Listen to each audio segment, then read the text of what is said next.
भगवान की प्राप्ति के लिए अलग से कोई गृहस्थ को अनुष्ठान करने की जरूरत नहीं है। सुबह उठा, भगवान का चिंतन करते हुए अपने कर्तव्य को पूजा समझ ले। देखो, माला लेकर के मन को प्रभु में जो हम लगाने की चेष्टा कर रहे हैं, वो बहुत जन्मों से मन संसार का चिंतन कर रहा है इसलिए।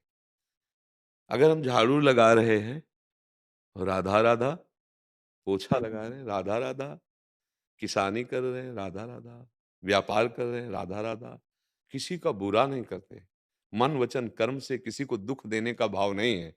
हम अपनी सेवा जो कर रहे हैं, भगवान को समर्पित कर दें और नाम जप करते रहें, तो जो आप कर रहे हो, यही आपको भगवत प्राप्ति करा देगी।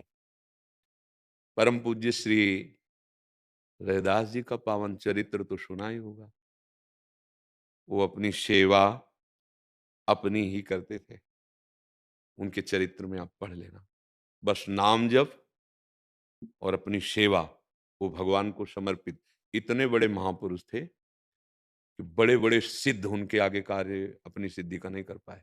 एक बार महामहिम श्री गोरखनाथ जी महाराज गए उनके यहाँ, बैठे तो उन्होंने स्वागत में वही कठौता जो रखे रहते थे, उसी का ऐसे जल, तो खप्पर लम्बा दिया, योगी थे गोरखनाथ जी, उसमें डाला। अब उनको लगा कठौते का वो धोवन वो जल।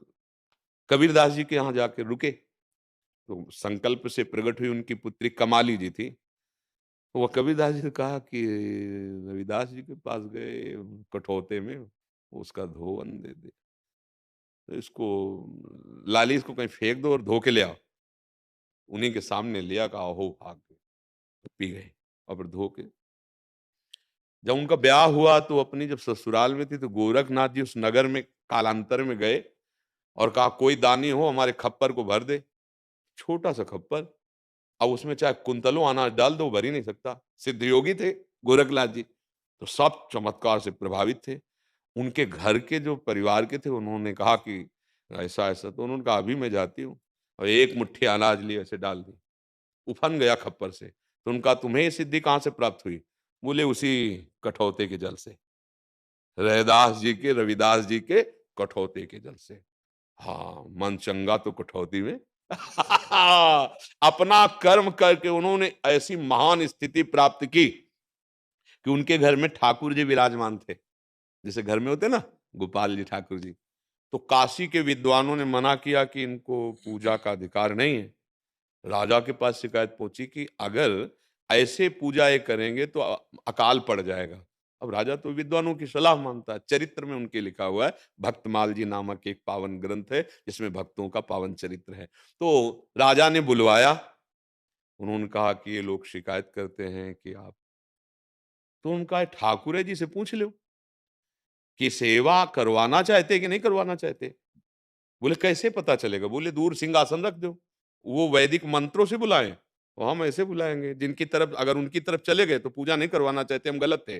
अगर हमारी तरफ आ जाए तो लोगों को लगा कि भाई मूर्ति कैसे चलती है। लेकिन जो भावुक जन होते हैं उनको मूर्ति थोड़ी होती है, उनको साक्षात भगवान नजर आते हैं।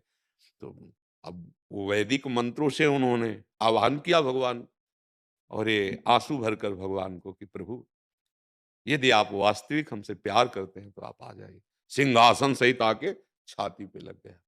तो ब्राह्मणों ने ये विद्वता पूर्वक सोच निकाली कि कुछ जंतुर मंतुर अपने ठाकुर में किए हैं।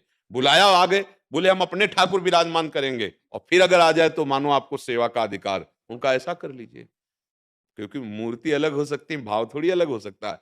जे भी भाव से पुकारा। हम ये बताना चाहते हैं कि आप जो भी कर्म कर रहे हैं, अगर भगवान को समर्पित कर दें और नाम जप करें और किसी को दुख देने वाली बात ना हो, तो जो एक सिद्ध महापुरुष में विरक्त में होती, वही गृहस्थ में हो जाएगी।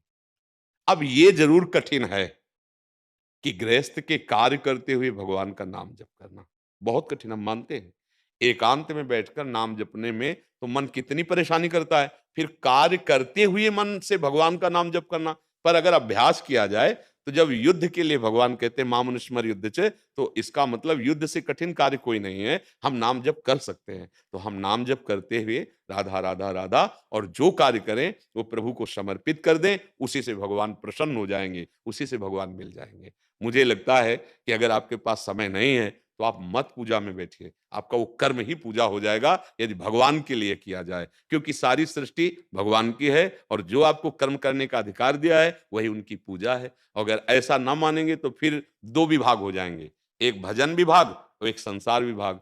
तो संसार विभाग में फंसा हुआ, इतना समय ही नहीं कि भजन विभाग में भाई अलग से बैठ के पद्मासन लगा, नहीं। जैसे माताएं मैंने रसोई बना रही, राधा राधा राधा, आप नौकरी व्यापार में है, राधा राधा राधा, और हर कर्म भगवान को समर्पित कर दो। सुबह से लेकर शाम तक की पूरी ड्यूटी करी, और एक क्षण में हे भगवान, प्रातः 5 बजे उठे थे और सायं के 5 बजे हैं, जो भी कर्म हुआ वो आपको समर्पित करते हैं। हे भगवान, इसमें जो गलती हुई हमें प्रेरणा करो, हम सुधार करें, और ये समर्पण आपकी हमारे हृदय में भक्ति, आपकी प्रसन्नता सच्ची, यही हो जाएगा, यही हो जाएगा। हाँ, भगवान की प्राप्ति कठिन नहीं, केवल सुलझने की जरूरत है। हाँ, अब हम छल कपट करेंगे, गंदी बातें करेंगे, गंदे आचरण करेंगे तो फिर कैसे भगवान प्राप्त होंगे? अच्छे आचरण करें, दूसरों के साथ व्यवहार सुखद करें और नाम जप करें और अपने कर्तव्य कर्म को पूजा समझें, बात हो गई। पक्का भगवत प्राप्ति हो जाएगी।